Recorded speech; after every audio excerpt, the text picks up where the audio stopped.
ಬೇಕೇ ಬೇಕು, ದ್ರಾಕ್ಷಿ ಬೆಳೆಗಾರರಿಗೆ ನ್ಯಾಯ ಸಿಗಲೇಬೇಕು. ದ್ರಾಕ್ಷಿ ಬೆಳೆಗಾರರಿಗೆ ನ್ಯಾಯ ಸಿಗಲೇಬೇಕು. ಜಿಲ್ಲೆಯಲ್ಲಿ ಕೋಲ್ಡ್ ಸ್ಟೋರೇಜ್ ಸ್ಥಾಪನೆ ಆಗಲೇಬೇಕು. ಜಿಲ್ಲೆಯಲ್ಲಿ ಕೋಲ್ಡ್ ಸ್ಟೋರೇಜ್ ಸ್ಥಾಪನೆ ಆಗಲೇಬೇಕು. ಜಿಲ್ಲೆಯಲ್ಲಿ ವೈನ್ ಪಾರ್ಕ್ ಆಗಲೇಬೇಕು. ದ್ರಾಕ್ಷಿಗೆ ಬೆಂಬಲ ಬೆಲೆ ಸಿಗಲೇಬೇಕು.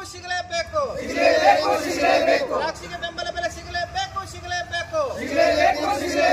ಇತ್ತೀಚೆಗೆ ಮಳೆಯಿಂದ ನಷ್ಟಗೊಂಡಂತಹ ದ್ರಾಕ್ಷಿ ಬೆಳೆಗಾರರಿಗೆ ಪರಿಹಾರ ಸಿಗಲೇಬೇಕು. ದ್ರಾಕ್ಷಿ ಬೆಳೆಗಾರರಿಗೆ ನ್ಯಾಯ ಸಿಗಲೇಬೇಕು. ಜೈ ಜವಾನ್, ಜೈ ಕಿಸಾನ್. ಬೇಕೇ ಬೇಕು,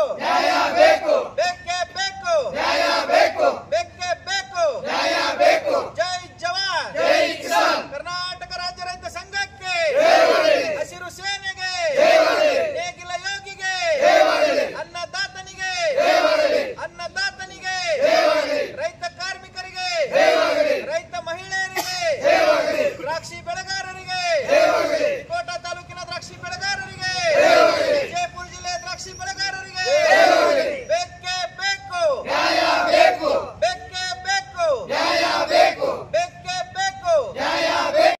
ಕರ್ನಾಟಕ ರಾಜ್ಯ ರೈತ ಸಂಘ ಹಾಗೂ ಹಸಿರು ಸೇನೆ ವತಿಯಿಂದ ಇವತ್ತಿನ ದಿನ ವಿಜಯಪುರ ಜಿಲ್ಲೆಯ ದ್ರಾಕ್ಷಿ ಬೆಳೆಗಾರರ ಹಲವಾರು ಸಮಸ್ಯೆಗಳನ್ನು ಕುರಿತು ಮಾನ್ಯ ಜಿಲ್ಲಾಧಿಕಾರಿಗಳ ಮುಖಾಂತರ ರಾಜ್ಯ ಸರ್ಕಾರಕ್ಕೆ ಮನವಿಯನ್ನು ಸಲ್ಲಿಸಿ ಆಗ್ರಹ ಮಾಡಲು ಇವತ್ತಿನ ದಿನ ಆಗ್ರಹಿಸಿದ್ದೇವೆ. ಆ ನಿಟ್ಟಿನಲ್ಲಿ ವಿಜಯಪುರ ಜಿಲ್ಲೆಯಲ್ಲಿ ಈಗಾಗಲೇ ದ್ರಾಕ್ಷಿ ಬೆಳೆಗಾರರು ದ್ರಾಕ್ಷಿಯನ್ನು ತೆಗೆದು ತಾವು ಬೇರೆ ಕೃಷಿಯನ್ನು ಮಾಡುವ ನಿಟ್ಟಿನಲ್ಲಿ ಹಲವಾರು ಕ್ರಮಗಳನ್ನು ಕೈಗೊಂಡಿರುವುದನ್ನು ನೋಡಬಹುದಾಗಿದೆ. ಒಂದು ವಿಚಾರದ ಆದಿಯಾಗಿ ವಿಜಯಪುರ ಜಿಲ್ಲೆಯಲ್ಲಿ ಕರ್ನಾಟಕದ 1,00,000 ಎಕರೆ ಭೂಮಿಯನ್ನು ದ್ರಾಕ್ಷಿ ಬೆಳೆಯಲಾಗ್ತಾ ಇದೆ. ಅದರಲ್ಲಿ 70% ವಿಜಯಪುರ ಜಿಲ್ಲೆಯಲ್ಲಿ, ಅಂದ್ರೆ ಈ ವಿಜಯಪುರ ಜಿಲ್ಲೆಯ ಬರದ ನಾಡು, ಅತ್ಯಂತ ಬಿಸಿಲಿನ ಜಿಲ್ಲೆ ಅಂತ ಹೇಳಿ ನಾವೇನು ಕರಿತಾ ಇದ್ದೀವಿ. ಆ ಬಿಸಿಲಿನ ವರದಾನದಿಂದಲೇ ಅತ್ಯಂತ ರುಚಿಕಟ್ಟಾದ ಮತ್ತು ರಸವತ್ತಾದ ದ್ರಾಕ್ಷಿಯನ್ನು ನಾವು ವಿಜಯಪುರ ಜಿಲ್ಲೆಯಲ್ಲಿ ಬೆಳೆದು ಇಡೀ ಕೇವಲ ದೇಶ ಮಾತ್ರವಲ್ಲದೆ ಅಂತಾರಾಷ್ಟ್ರಗಳಿಗೂ ಕೂಡ ಕಳಿಸುವಂತ ಒಂದು ವ್ಯವಸ್ಥೆ ಈಗಾಗಲೇ ನಾವು ಮಾಡ್ತಾ ಇದ್ದೀವಿ. ಆದ್ರೆ ದ್ರಾಕ್ಷಿ ಬೆಳೆಗಾರರ ಪರಿಸ್ಥಿತಿ ಇವತ್ತಿನ ದಿನ ಹೇಗಾಗಿದೆ ಅಂತಂದ್ರೆ ತಾವು ಹಾಕಿರುವಂತ ಖರ್ಚು ಕೂಡ ತೆಗಿಲಾರದಂತ ಪರಿಸ್ಥಿತಿ ನಿರ್ಮಾಣ ಆಗೈತಿ. ಆ ನಿಟ್ಟಿನೊಳಗ ಇವತ್ತು ಹಲವಾರು ಬೇಡಿಕೆಗಳನ್ನು ಇಟ್ಕೊಂಡು ಕರ್ನಾಟಕ ರಾಜ್ಯ ರೈತ ಸಂಘ ಹಾಗೂ ಹಸಿರು ಸೇನೆ ವತಿಯಿಂದ ಮನವಿಯನ್ನು ಸಲ್ಲಿಸಲಾಗಿ ಬಂದಿದ್ದೀವಿ. ಅದರಲ್ಲಿ ಮುಖ್ಯವಾಗಿ 2024 ಮತ್ತು 25ನೇ ಸಾಲಿನಲ್ಲಿ ಇದೇನು ಫಸಲ್ ಬಿಮಾ ಯೋಜನೆಯನ್ನು ತುಂಬಿದ್ದೆವು, ಅದು ಇಲ್ಲಿವರೆಗೂ ಕೂಡ ಪರಿಹಾರ ಕೊಡದೆ ರೈತರನ್ನ ಸತಾಯಿಸ್ತಾ ಇರೋದು ಈ ವಿಮೆ ಕಂಪನಿಗೆ ನಾಚಿಕೆ ಆಗಬೇಕು. ಯಾಕಂತಂದ್ರೆ ಕಳೆದ ವರ್ಷ ಈಗಾಗಲೇ ವಿಮೆ ಹಣ ಇತ್ಯರ್ಥ ಆಗಿ ಇಷ್ಟೊತ್ತಿಗಾಗಲೇ ಬರಬೇಕಾಗಿತ್ತು. ಆ ಹಣವನ್ನ ಅಂದ್ರೆ ನಷ್ಟಗೊಂಡಂತ ಹಣವನ್ನ ನಾವು ಮುಂದಿನ ದಿನ ಏನೋ ದ್ರಾಕ್ಷಿಗೆ ನಾವು ಹಾಕೊಂಡು ಮತ್ತೆ ವ್ಯವಸಾಯವನ್ನ ಸಮತೋಲನ ಮಾಡ್ಲಿಕ್ಕೆ ಅನುಕೂಲ ಆಗ್ತಾ ಇತ್ತು. ಆದ್ರೆ ಈ ವಿಮೆ ಕಂಪನಿಯವರು ಮತ್ತು ಸಂಬಂಧಿಸಿದ ಜಿಲ್ಲಾಡಳಿತ ಇರಬಹುದು ಇದರ ಬಗ್ಗೆ ಒತ್ತಡ ತರಲಾರ ನಿಟ್ಟಿನಲ್ಲಿ ಇಲ್ಲಿವರೆಗೂ ಕೂಡ ವಿಮೆ ಹಣ ಬಂದಿಲ್ಲ. ಆದಷ್ಟು ಬೇಗನೆ 2024 ಮತ್ತು 25ನೇ ಸಾಲಿನ ಇದೇನು ದ್ರಾಕ್ಷಿಗೆ ತುಂಬಿರುವಂತಹ ವಿಮೆ ಹಣವನ್ನ ಆದಷ್ಟು ಬೇಗನೆ ಹಾಕಬೇಕು. ಇನ್ನು ಎರಡನೇದಾಗಿ ಈ ದ್ರಾಕ್ಷಿಗೆ ಏನಾದರೂ ವಿಮೆಗೆ ಸಂಬಂಧಪಟ್ಟಂತ ಸಮಸ್ಯೆ ಬಂದ್ರೆ ವಿಜಯಪುರ ಜಿಲ್ಲೆಯಲ್ಲಿ ಅದರದೇ ಆದಂತ ನಿರ್ದಿಷ್ಟವಾದಂತ ಕಚೇರಿ ಇಲ್ಲ, ಅದರದೇ ಆದಂತ ನಿರ್ದಿಷ್ಟವಾದಂತ ಅಧಿಕಾರಿಗಳಿಲ್ಲದ ನಿಟ್ಟಿನಲ್ಲಿ ನಾವು ಬೆಂಗಳೂರಿಗೆ ಹೋಗಬೇಕಾದಂತ ಪರಿಸ್ಥಿತಿ ನಿರ್ಮಾಣ ಆಗ್ತದೆ.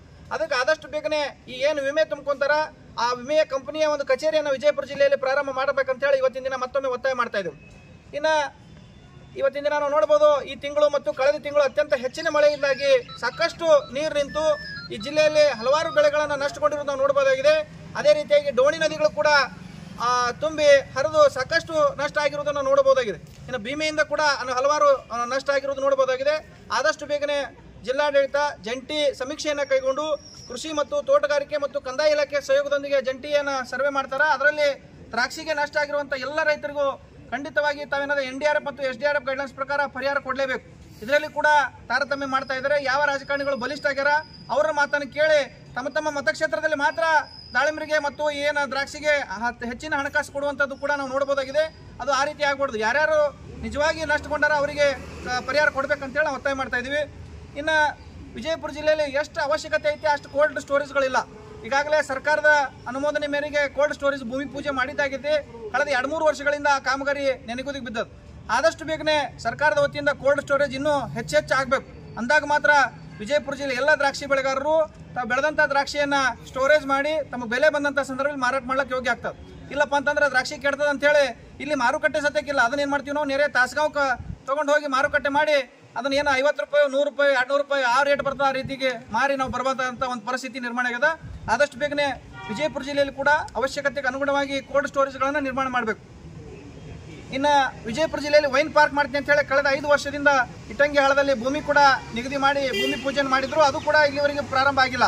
ಆದಷ್ಟು ಬೇಗನೆ ಸರ್ಕಾರ ಇದರ ಬಗ್ಗೆ ವಿಶೇಷ ಕಾಳಜಿ ವಹಿಸಿ ಆ ವೈನ್ ಪಾರ್ಕ್ ಅನ್ನು ಕೂಡ ಮಾಡಬೇಕು.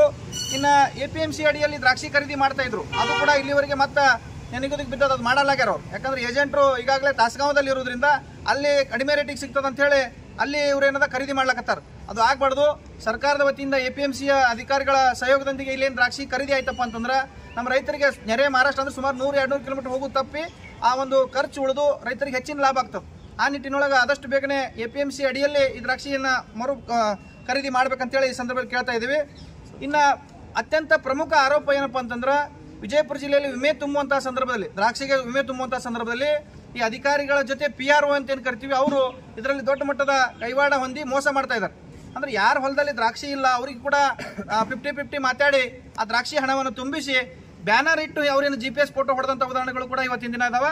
ಅದಕ್ಕೆ ಮಾನ್ಯ ಜಿಲ್ಲಾಡಳಿತ ಇರ್ಬೋದು, ತೋಟಗಾರಿಕಾ ಇಲಾಖೆ ಇರ್ಬೋದು ಮತ್ತು ವಿಮೆ ಕಂಪನಿ ಅಧಿಕಾರಿಗಳು ಇದ್ರ ಬಗ್ಗೆ ವಿಶೇಷ ಕಾಳಜಿ ವಹಿಸಿ ಯಾರಾದರೂ ಈ ರೀತಿ ವಿಮೆ ತುಂಬದೆ ಮತ್ತು ದ್ರಾಕ್ಷಿ ಇರಲಾರ್ದೆ ವಿಮೆ ಅಂತ ಹೇಳಿ ತುಂಬಿಕೊಂಡು ಲಕ್ಷಾಂತರ ರೂಪಾಯಿ ಪಡೆಯುವಂಥ ಒಂದು ಏನಾದರೂ ಸಂಚು ಮಾಡ್ತಾ ಇದ್ರೆ ಅವ್ರ ವಿರುದ್ಧ ಸೂಕ್ತ ಕಾನೂನು ಕ್ರಮ ಕೈಗೊಳ್ಳಬೇಕು. ಇಲ್ಲಪ್ಪ ಅಂತಂದ್ರೆ ನಾವು ಆಧಾರ ಸಮೇತವಾಗಿ ಮಾನ್ಯ ಜಿಲ್ಲಾಡಳಿತ ಕರ್ಕೊಂಡು ಬರ್ತೀವಿ, ಅವ್ರ ವಿರುದ್ಧ ಸೂಕ್ತ ಕಾನೂನು ಕ್ರಮ ಕೈಗೊಳ್ಬೇಕಂತೇಳಿ ಸಂದರ್ಭದಲ್ಲಿ ಆಗ್ರಹ ಮಾಡ್ತೀವಿ. ಆಯ್ತು ಲಾಸ್ಟ್. ಇನ್ನು ವಿಜಯಪುರ ಜಿಲ್ಲೆಯಲ್ಲಿ ನೆರೆ ಮಹಾರಾಷ್ಟ್ರ ಮತ್ತು ಹೈದರಾಬಾದ್ನಿಂದ ಸಾಕಷ್ಟು ಬೀಜ, ಗೊಬ್ಬರ ಮತ್ತು ಔಷಧಗಳು ನಕಲಿ ಪ್ರಮಾಣದಲ್ಲಿ ಬಂದು ಸಾಕಷ್ಟು ರೈತರಿಗೆ ನಷ್ಟ ಉಂಟಾಗ್ತದೆ. ಇದ್ರ ಬಗ್ಗೆನೂ ಕೂಡ ವಿಜಯಪುರ ಜಿಲ್ಲೆಯ ಜಾರಿ ನಿರ್ದೇಶಕ ದಳ ಅಂದರೆ ಜಂಟಿ ಕೃಷಿ ಇಲಾಖೆಯ ಸಹಯೋಗದಲ್ಲಿ ಬರುವಂಥ ಇದೇನೋ ವಿಜಿಲೆನ್ಸ್ ಟೀಮ್ ಅಂತೀವಿ, ಅವರಾದರೂ ಕೂಡ ಕಣ್ಣು ಮುಚ್ಕೊಂಡು ಕುಂತಾರ. ಆದಷ್ಟು ಬೇಗನೆ ಇದ್ರ ಬಗ್ಗೆ ಎಚ್ಚೆತ್ತುಕೊಂಡು ಜಿಲ್ಲೆಯಲ್ಲಿ ನಡೆಯುವಂಥ ಏನು ಅಕ್ರಮ ಮತ್ತು ಬೀಜ, ಔಷಧ ಮತ್ತು ಕೀಟನಾಶಕಗಳು ಡುಪ್ಲಿಕೇಟ್ ಮಾರಾಕತ್ತಾರ ಅವ್ರ ವಿರುದ್ಧ ಕಾನೂನು ಕ್ರಮ ಕೈಗೊಳ್ಳಬೇಕಂತೇಳಿ ಇವತ್ತಿನ ದಿನ ಸಮಸ್ತ ರೈತ ಬಾಂಧವರ ಪರವಾಗಿ ಮನವಿಯನ್ನು ಸಲ್ಲಿಸ್ತಾ ಇದ್ದೇವೆ. ಸಂಗಮೇಶ್ ಸಾಗರ್, ಕರ್ನಾಟಕ ರಾಜ್ಯ ರೈತ ಸಂಘ ಹಸಿರು ಸೇನೆ, ವಿಜಯಪುರ ಜಿಲ್ಲಾಧ್ಯಕ್ಷ. ಕಾಳಜಿ ವಹಿಸಿ ವಿಜಯಪುರ ಜಿಲ್ಲೆಯಲ್ಲಿ ನೆರೆ ಮಹಾರಾಷ್ಟ್ರ ಮತ್ತು ಆಂಧ್ರದಿಂದ ಸಾಕಷ್ಟು ಡುಪ್ಲಿಕೇಟ್ ಬೀಜ, ಗೊಬ್ಬರ, ಔಷಧಗಳು ಮಾರಾಟ ಆಗ್ತಾ ಇದ್ದಾವೆ. ಅದನ್ನೆಲ್ಲ ನೋಡಿ ಕೂಡ ಇವತ್ತಿನ ದಿನ ಇಲಾಖೆ ಕಣ್ಣು ಮುಚ್ಚಿಕೊಳ್ತದೆ. ಆದಷ್ಟು ಬೇಗನೆ ಕೃಷಿ ಇಲಾಖೆಯ ಜಾರಿ ನಿರ್ದೇಶಕ ದಳದವರು ಈ ಬಗ್ಗೆ ಎಚ್ಚರಿಕೆಯನ್ನು ವಹಿಸಿ ನೆರೆ ಮಹಾರಾಷ್ಟ್ರದಿಂದ ಆಗಮಿಸುವಂಥ ಡುಪ್ಲಿಕೇಟ್ ಏನು ಔಷಧ ಗೊಬ್ಬರ ಅದಲ್ಲ ಅದ್ರ ಬಗ್ಗೆ ಅತ್ಯಂತ ಹೆಚ್ಚಿನ ಕಾಳಜಿ ವಹಿಸಬೇಕು. ಇದರಿಂದಾಗಿ ದ್ರಾಕ್ಷಿಯಲ್ಲಿ ಅಂದ್ರೆ ಕಡಿಮೆ ರೇಟ್ನಾಗ ತಂದವರಿಂದ ಹೆಚ್ಚಿನ ರೇಟಿಗೆ ಮಾರಾಟ ಮಾಡೋದ್ರಿಂದ ರೈತರಿಗೆ ಸಾಕಷ್ಟು ಅನಾನುಕೂಲಗಳಾಗಿ ನಷ್ಟ ಉಂಟಾಗ್ತದೆ. ಆದಷ್ಟು ಬೇಗನೆ ಅದನ್ನು ಕೂಡ ಇವತ್ತಿನ ದಿನ ಈ ಎಲ್ಲ ವಿಜಯಪುರ ಜಿಲ್ಲೆಯ ದ್ರಾಕ್ಷಿ ಬೆಳೆಗಾರ ಸಮಸ್ಯೆಗಳನ್ನು ಕುರಿತು ಈಗಾಗಲೇ ನಾವು ಈ ಒಂದು ಮನವಿಯನ್ನು ಮಾನ್ಯ ಮುಖ್ಯಮಂತ್ರಿಗಳಿಗೆ, ಕೃಷಿ ಸಚಿವರಿಗೆ, ತೋಟಗಾರಿಕಾ ಸಚಿವರಿಗೆ, ಕೃಷಿ ಆಯುಕ್ತರಿಗೆ, ತೋಟಗಾರಿಕಾ ಆಯುಕ್ತರಿಗೆ, ಅದೇ ರೀತಿಯಾಗಿ ನಮ್ಮ ತೋಟಗಾರಿಕಾ DD ಅವರಿಗೆ ಹಾಗೂ ಜಂಟಿ ಕೃಷಿ ನಿರ್ದೇಶಕರಿಗೆ ಈ ಮನವಿಯನ್ನು ಕಳಿಸೋದ್ರ ಮುಖಾಂತರ ಅತ್ಯಂತ ಕಟ್ಟುನಿಟ್ಟಾಗಿ ಈ ಕೆಳಗಿನ ಎಲ್ಲ ಬೇಡಿಕೆಗಳನ್ನು ಆದಷ್ಟು ಬೇಗನೆ ಈಡೇರಿಸಬೇಕಂತೇಳಿ ಸಮಸ್ತ ರೈತ ಬಾಂಧವರು ನಾವು ಕೇಳ್ಕೊಳ್ತೇವೆ.